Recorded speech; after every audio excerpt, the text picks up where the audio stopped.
کا جو اعلان کیا ہے، اور ہر سلسلے کا ہر مرید جانتا ہے کہ اس کا سلسلہ مولا کائنات تک جا کر منتہی ہوتا ہے. مگر آج یہ سب بتانے کے باوجود ایک سوال پیدا ہوتا ہے کہ سب کتابوں میں موجود ہے. مدارج النبوہ میں شیخ عبدالحق محدث دہلوی علیہ رحمہ نے تفسیر سے لکھا ہے بدیع کا واقعہ، اور سوائے محرکہ میں بھی ہے، اور جلال الدین سیوطی نے بھی اپنی کتاب میں لکھا، بڑے بڑے محدثین نے لکھا. مگر آج کیوں انکار کیا جاتا ہے؟ کیوں نہیں مانا جاتا؟ کیوں اس کے خلاف غلط پروپیگنڈا ہے؟ وجہ یہ ہے کہ میں نے بتایا کہ جو یہودیوں کی سازش کی بنیاد پر ہم نے رسول کو اپنے جیسا کہنا شروع کر دیا. اس لیے اللہ نے فرمایا انظر، سورہ تغابن آیت نمبر 8، انظر کیف ضربوا لک الامثال. اللہ فرما رہا ہے میرے حبیب دیکھو دیکھو یہ کیسی مثال دے رہے ہیں تمہارے لیے کہ یہ نبی یہ تو بشر ہے، یہ ہمارے جیسا ہے، یہ شادی بیاہ بھی کرتا ہے، بازاروں میں بھی چلتا ہے. اگر یہ نبی ہوتا تو کوئی فرشتہ اس کے ساتھ آتا اور ہم کو بتاتا. جب یہ مثالیں مکہ کے مشرکین نے دیا تو اللہ نے فرمایا فَضَلُّوا، بس وہ اسی وقت جیسے ہی نبی کو بشر کہا وہ گمراہ ہو گئے.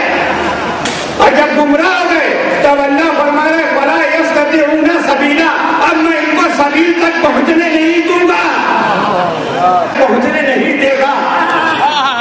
لہذا اگر تم مولا کائنات کے دامن سے وابستہ ہو کسی بھی سلسلے سے کسی بھی طریقے سے تو اپنی ماں کا شکریہ ادا کرو، اس کی خدمت کرو، اس کا احسان مانو کہ اس کے قدم صحیح اٹھے ہیں، اس لیے تم کو وہ علی کی ولایت تک کا پہنچا سکی ہے.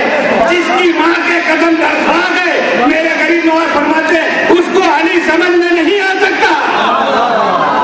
ایک مرتبہ بابا نے بلند درود و سلام کہ جہاد ہو رہا ہے، جگہ جگہ مسلمان ہو کے کوئی بھی قوم اس کو تباہ و برباد کر رہے ہیں. آج انڈیا گورنمنٹ کہ ہم مذکور ہیں کہ ہندوستان اس وبا سے محفوظ ہے، یہ جہاد کہتے ہیں، جہاد کے نام پہ اپنے آپ کو خودکشی کا ذریعہ بناتے ہیں اور اس کے ساتھ ساتھ نہ جانے کتنے انسانوں کی جان لے لیتے ہیں.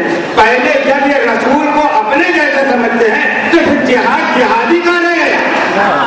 جہاد کا اصول ہے کہ اپنے سے افضل نبی یا امام کا حکم ہو. جہاد میں یہ ہے کہ پہلے سے حملہ نہ ہو، دفاعی ہو، اس کے بعد جہاد میں کہ بوڑھوں کے اوپر حملہ نہ ہو، بچوں پہ حملہ نہ ہو، عورتوں پہ حملہ نہ ہو، بھاگنے والوں پہ حملہ نہ ہو. یہ کس نے طریقہ بتایا؟ یہ اہل بیت نے بتایا ہے. جب جہاد یہ ہے تو پھر تم جو کر رہے جہاد نہیں ہے، فساد ہے. گوشت کھاتے ہو، کھاتے ہو تو دوسری جگہ سے منگایا جاتا ہے. مگر یہ بتاؤ کہ اگر بکرے کو اللہ کے نام پر ذبح نہیں کیا گیا تو بکرا آپ کھائیں گے؟ نہیں کھائیں گے. کیوں نہیں؟ کہ وہ اللہ کے نام پر ذبح نہیں ہوا ہے اور ایک مسلمان کے ہاتھ سے ذبح نہیں ہوا ہے. بکرے سے افضل تو انسان ہے، انسان میں بھی مسلمان ہے جو اللہ کا نام لے کر ذبح کرتا ہے، تو اپنے سے افضل کو قربان نہیں ہوا ہے، اس لیے وہ حرام ہو گیا. اب تم نبی کو افضل نہیں مان رہے ہو تو تم جو مر رہے ہو کس کے نام پہ مر رہے ہو؟ کس کے نام پر مر رہے ہو؟ یہ جہاد نہیں ہوا، یہ فساد ہے. اور اپنے سے افضل جب تک مانو گے نہیں تو تم کو نبی کے اوپر قربان ہونے کا جذبہ نہیں ملے گا اور جہاد کا ثواب نہیں ملے گا. یہ آتنکواد ہے، یہ گھسپیٹ ہے. یہ زیادہ عمل کی توفیق عطا فرمائے.